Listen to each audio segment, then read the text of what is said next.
Hi there, I'm Wendy Williams, and I'm here to tell you, you don't need another training, you don't need another plan, and probably you don't need another strategy either. You've likely got plenty of those.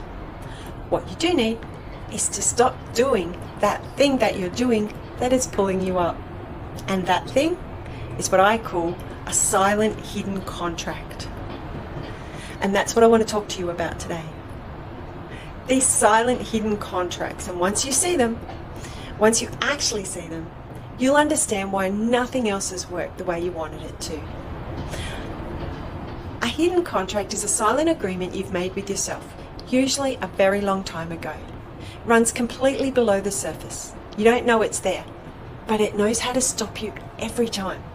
Quite often, these contracts are inherited and adopted during childhood, not something we consciously agree to. And because they were formed in childhood, they have become part of our standard operating system. And they often get confused with self-sabotage, lack of willpower, or a mindset problem.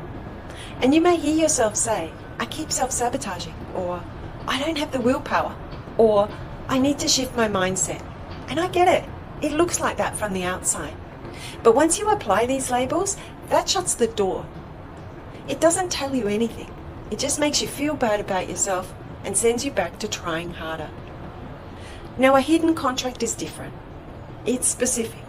It's got a logic to it. And when you find it, you go, oh, that's what I've been doing? So here's an example. Someone says, I want to be slimmer. I want to feel good in my body. And they mean it. They absolutely mean it.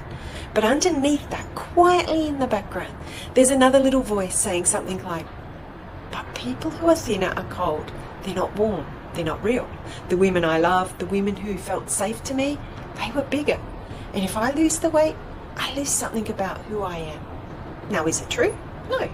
There's no evidence of that at all. But the contract doesn't care about evidence. It was formed before you were old enough to even question it. And it's been running ever since. Can you see the tug of war? On one hand, you want. On the other, a contract that says you can't have it, won't let you have it. For example, let's take money. I want more money.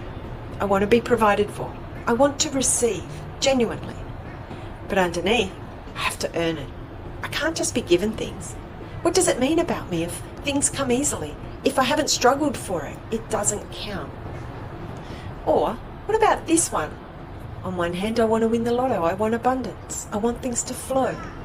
On the other, I reject gifts. Someone tries to shout me a coffee and I say, no, I'll get it. Someone offers to help and I say, I'm fine. Someone wants to give me something and I just wave it away. The contract says I can't receive. And then I wonder why abundance isn't flowing. This is not a lack of gratitude, it's a contract. And as long as both of those things are running, you're not going anywhere. You'll be pulling in two different directions at the same time with everything you've got. And then wondering why you're exhausted and stuck in the same place. That's not self-sabotage. That's a conflict between two contracts. Now, the free diagnostic I've built is designed to help you find your conflict. 5 minutes, specific questions, and then I personally review it and send you a snapshot. Your pattern named clearly, so you can finally see what's actually going on. And whatever area of life you want to change, your business, your health, your relationship, your finances, don't give up until you've seen your snapshot. Because until you know your contract, you're working against yourself without knowing it. So that's the starting point. Fill it out, get your snapshot, and if you want to go deeper, the full report is there. But start with the diagnostic. Because until you can see the contract, you can't change it. I'm here for you.